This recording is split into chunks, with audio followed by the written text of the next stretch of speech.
Welcome to the second foR's tutorial, this time focused on the rapid annotation of hypothetical proteins.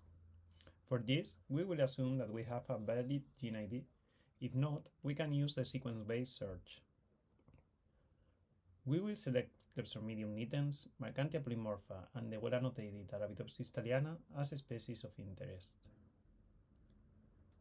We then paste our gene ID from Clepstromidium and hit run to get the corresponding gene tree.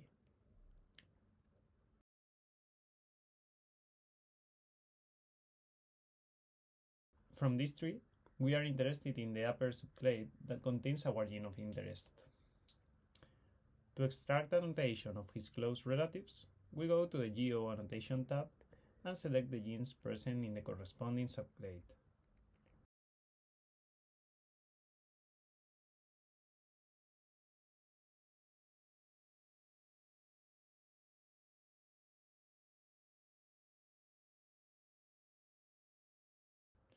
We can see that they are involved in processes related to ubiquitin-dependent protein catabolism, jasmonic acid and auxin signaling, and immune response.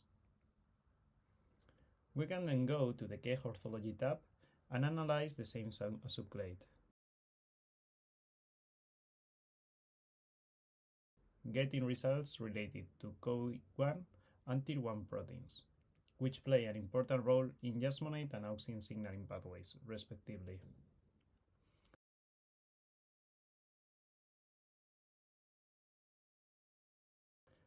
Finally, the string interactions of our gene of interest render results such as Killing3, which appears in the literature as a regulator of the jasmonate pathway in which CO1 is the receptor. Information that can be extracted using the orthogroup ID search in combination with the literature annotation tab as described in the first tutorial.